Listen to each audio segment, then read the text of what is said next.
E aí pessoal, como vocês estão? Hoje eu vou analisar uma partida jogada pelo Bobby Fischer, considerado por muitos o maior jogador de xadrez de todos os tempos. Essa partida foi jogada no Torneio de Candidatos de 1959. Nessa época o Bobby Fischer tinha apenas 16 anos de idade e aqui ele estava enfrentando o Vassili Smyslov. O Smyslov, que tinha se tornado campeão mundial pouco tempo antes, né? Em 1957, ele disputou um match pelo título mundial contra o Botvinnik. Ele ganhou, se tornou campeão mundial. Um ano depois, em 1958, ocorreu um rematch entre os dois jogadores. Dessa vez o Botvinnik ganhou e recuperou o título de campeão mundial. E agora, em 1959, o Smyslov está aí disputando novamente o torneio de candidatos, junto com Bob Fischer, com Paul Keres, com Mikhail Tal.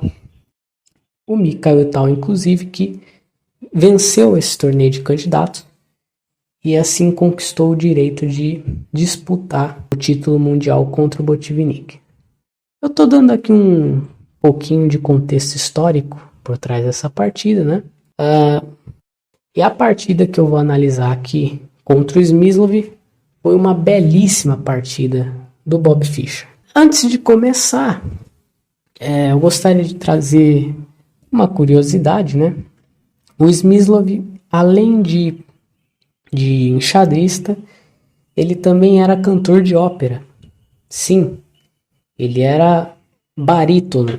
Então, imagina o quão genial você tem que ser para ser campeão mundial de xadrez e cantor de ópera, né?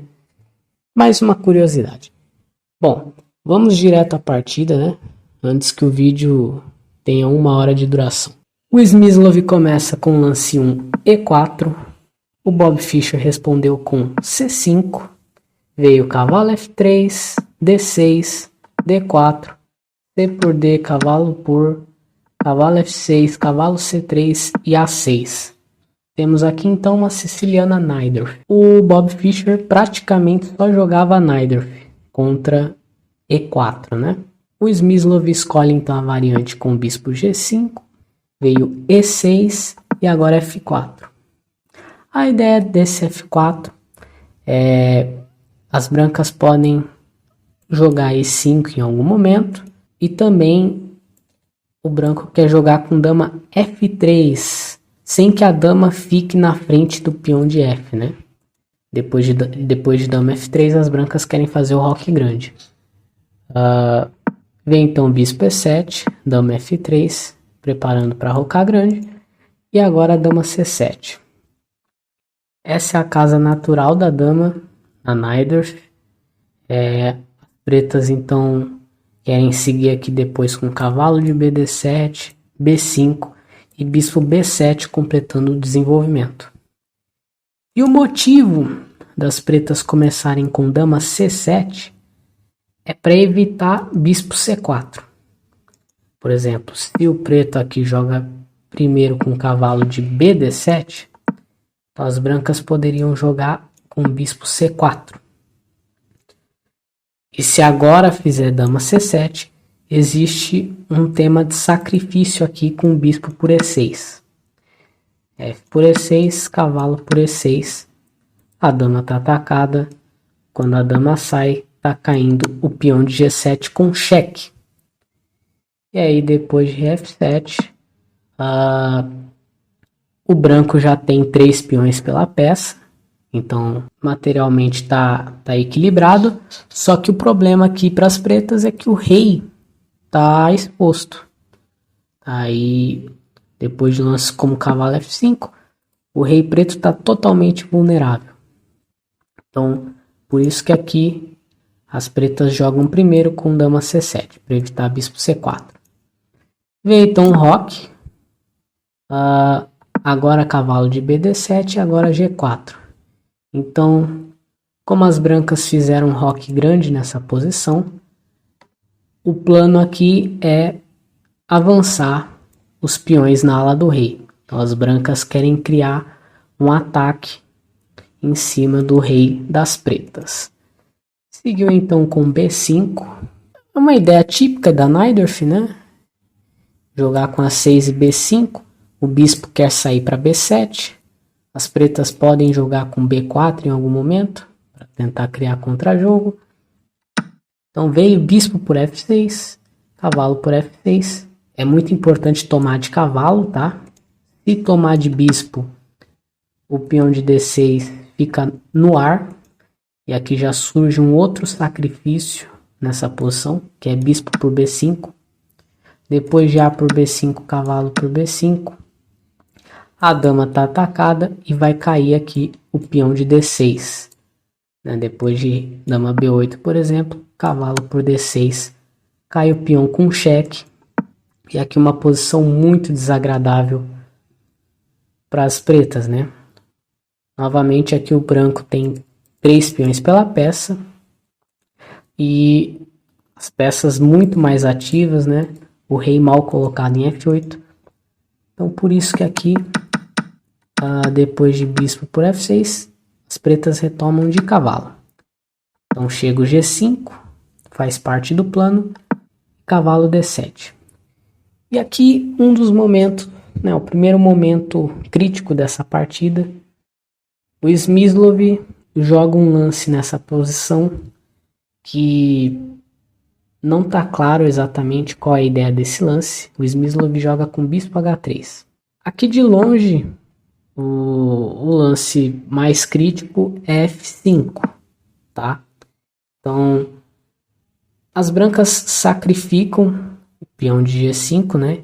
Então, bispo por G5, cheque, rei B1. Só que depois de cavalo E5, vem dama H5. E aqui as brancas cravam, peão de F7. Tá chegando cavalo, ameaça cavalo por E6, né? Então, isso aqui é tudo teórico, tá?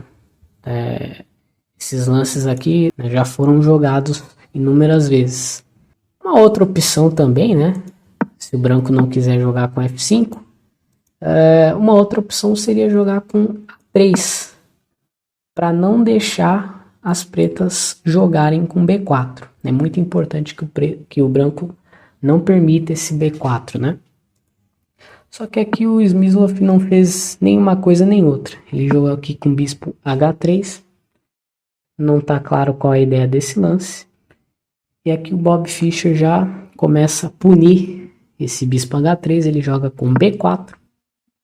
Atacando o cavalo. O cavalo volta para E2. E aqui bispo B7. Nessa posição o Smyslov comete mais uma imprecisão. Ele joga rei B1 nessa posição. O que é curioso, porque normalmente o rei B1 costuma ser um lance útil de profilaxia, nessas posições em que o branco fez o roque grande. Só que aqui rei B1 acaba sendo uma perda de tempo. Aqui era muito importante que o branco jogasse de forma mais incisiva, né? Aqui um lance a se considerar, novamente, é o sacrifício em E6, né? Depois de peão por cavalo por E6, novamente atacando a dama, e depois está caindo em G7. Por exemplo, se jogar com rei F8, aqui as brancas, para manterem a vantagem, o branco teria que encontrar um lance torre D4. Tá? Não seria fácil encontrar todos esses lances, para falar a verdade, né? Porque o branco está permitindo que o preto capture aqui em A2, né? Só que depois de torre por B4, o cavalo de G7 está atacado, só que o bispo também está atacado. Ou seja, a gente tem uma posição aqui no mínimo confusa, né? E o detalhe é que as pretas não podem dar cheque se jogar com dama 1, rei D2, e agora a dama está atacada. A torre está defendida pela dama, a dama está atacada, o bispo está atacado, o preto vai acabar perdendo material aqui. Então, bispo por E6 seria um lance a se considerar. Uma outra opção seria jogar com o cavalo G3 direto. Só que primeiro o Smyslov fez rei B1. O Bob Fischer aqui jogou então com o cavalo C5. Já eliminando então, o preto defende em E6, né? Elimina qualquer tema de sacrifício. O Smyslov fez cavalo G3. Só que agora as pretas mandam bala aqui no D5. D5 que costuma ser o lance libertador para as negras, né? De forma geral, né? Sempre que o preto consegue encaixar esse D5, é sinal de que a posição tá boa, né? E aqui não seria diferente. Depois de D5, o branco já começa a enfrentar algumas dificuldades, né? Primeiro que não dá para tomar em D5, por motivos óbvios, né? Bispo por D5 e o branco vai perder uma qualidade aqui. Então não dá para tomar em E5. Uma outra alternativa seria jogar com E5 então. O problema desse lance E5 é que agora a estrutura de peões das brancas acabou perdendo completamente a mobilidade. Então, depois de um lance como G6, o branco nunca mais consegue jogar com F5 nessa posição, né? Então, percebam que o branco perdeu toda a mobilidade. E agora quem tem liberdade aqui para atacar nessa posição é as pretas. O preto pode jogar com dama B6, depois está chegando a 5, a 4, e o branco que vai sofrer um ataque aqui. Então aqui o Smyslov tomou uma decisão interessante, que foi jogar com F5, né? Então o Smyslov ele sacrifica um peão para tentar manter uma certa iniciativa, vamos dizer assim, né? Não dá para tomar em G5, tá? Porque depois de bispo por G5, o branco toma em E6, né? Então, e aqui peão por, cavalo por. Isso aqui é uma posição muito difícil de jogar de pretas, né? Novamente o rei está totalmente exposto aqui em E8. A coluna F está aberta, tá chegando aqui torre F1, enfim. Então o Bob Fischer aqui depois de F5, ele toma em E4 primeiro, né? Com tempo na dama, dama G4. Tá colocando pressão, né? As brancas estão colocando pressão aqui em E6, então o Bob Fischer tomou em F5, veio o cavalo por F5. E aqui o Bob Fischer escreve nas suas análises que o Smyslov provavelmente estava esperando que o preto fosse fazer um lance como roque aqui. Porque depois de roque, as brancas aqui teriam um cavalo H5. Na verdade, esse cavalo H5 ele induz as pretas a jogarem G6, né? Só que esse G6 perde. Se vocês quiserem tentar descobrir por que G6 é um lance que perde, aqui as brancas teriam dama G3, propondo a troca de damas. A dama tá no ar, né? Se trocar as damas, o branco toma em E7 com cheque, um lance intermediário. E depois cavalo por G3, retomando a dama. E o branco tem uma peça a mais. Se jogar com bispo D8, defendendo a dama, então torre por D8, sacrificando, né? Se jogar a dama por D8 agora, cavalo F6, e H8, e agora a dama H4 ameaçando o mate. E no caso de H5, eu sacrifico, né? Cavalo por H5. E aqui vai levar mate o preto, né? Se tomar em H5, aqui é checkmate em poucos lances. Só que é claro, o preto não é obrigado a fazer nada disso, tá? Ao invés disso, o Bob Fischer jogou de forma precisa aqui, G6. E agora, depois desse lance, o Smyslov tomou em E7, dama por E7, e agora dama F4 foi jogado. veio o roque, torre D6, torre de AD8. Então o Bob Fischer está tentando trocar as peças, né? As pretas têm um peão a mais. O Smyslov recusa as trocas e ele joga aqui um lance torre F6. Depois de torre D5, as brancas aqui fizeram um lance bispo G4, convidando as pretas a jogarem cavalo D7 nessa posição. E foi o que o Bob Fischer fez. Jogou com cavalo D7. Esse lance prende a torre. Pode ver que a torre não tem nenhuma casa, né? E é claro, as brancas teriam que jogar aqui com o bispo por D7, se quisessem manter as torres. Só que aí estaria simplificando a posição, né? E não é isso que o Smyslov quer. Então, depois de cavalo D7, as brancas jogaram aqui com torre F1, permitindo então que o preto capture em F6. O Bob Fischer não jogou cavalo para F6, ele fez aqui E3. Mas o que aconteceria se tomar em F6, né? Depois de cavalo por F6, por incrível que pareça, o preto fica perdido. As brancas aqui jogariam G por F6, a dama está atacada. Se dama E5, propondo a troca das damas, aqui dama H6 e o preto está levando mate. Daí a importância de você sempre estar atento no xadrez, né? Nunca é tarde para se perder uma partida no xadrez. É claro, o Bob Fischer ele não tomou em F6, ele jogou aqui com E3. Veio então B3, as brancas abrem uma casa de fuga para o rei, né, para eliminar temas de mate aqui na fileira do fundo.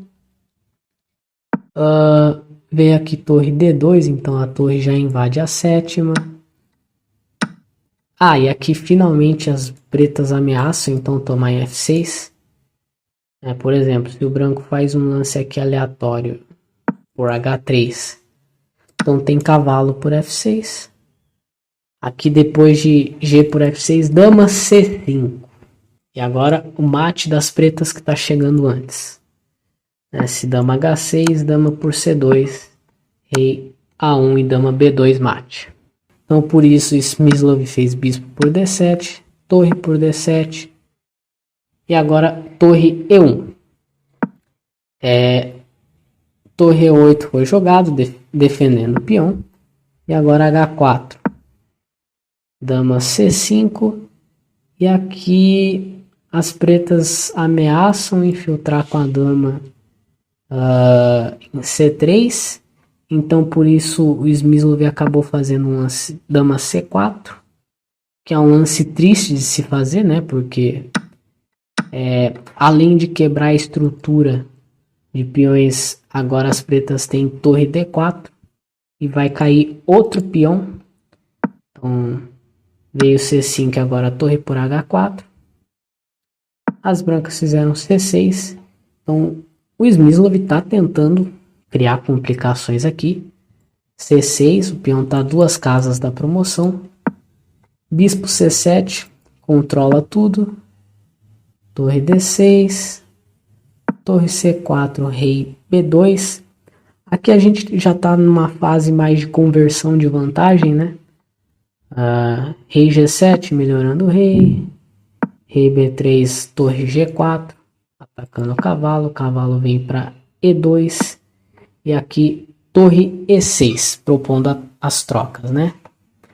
No caso de torre por E6, bispo por E6, cheque, rei B2 e tá caindo outro peão. E agora as pretas já tem 3 peões a mais. Então por isso que aqui as brancas não trocaram em E6, jogaram aqui com torre D1. Só que agora torre G2 atacando o cavalo. Cavalo F4 é um duplo. Só que aqui tá tudo calculado, né? Torre por D6. Torre por D6 e torre D2. Claro, se tomar, o peão vai promover. Então, torre D3 foi jogado. Torre F2 atacando o cavalo. Torre D4 única. E2, cavalo D3, segurando a casa de coração. E agora bispo F5, lance brilhante aqui, né? C7 foi jogado, torre F3. O próprio Bob Fischer escreve aqui que bispo por D3 seria uma vitória mais rápida, né? Porque depois de C8 dama e torre por D3, as pretas teriam dama B1 cheque. E se rei A4, torre por C2, tá atacando a dama, tá ameaçando torre por A2. E se rei C4, aí torre por C2, né? Então, bispo por D3 seria uma vitória mais rápida aqui, mas de qualquer forma, torre F3 também ganha, e com um pouco menos de complicações, né? Ganha de uma forma mais simples, vamos dizer assim, porque depois de C8 veio bispo por C8, torre E4, então as brancas vão conseguir tomar o peão de E2, só que depois de bispo F5, torre por E2, bispo por, peão por, torre por, nós temos aqui um final em que o preto tem 2 peões a mais. É um final bem tranquilo de se ganhar, né? Então, torre D5, ameaçou aqui em G5, torre G2 defendendo, H6, peão por, rei por, A4, G5, torre C2, torre D6, rei C5 e aqui, depois de torre E6, as brancas abandonaram. Uma belíssima partida do Bob Fischer, do jovem Bob Fischer, de apenas 16 anos de idade, contra o ex-campeão mundial da época, o Vassili Smyslov. Se vocês gostaram da análise, deixem o like, não se esqueçam de se inscrever no canal e até os próximos vídeos.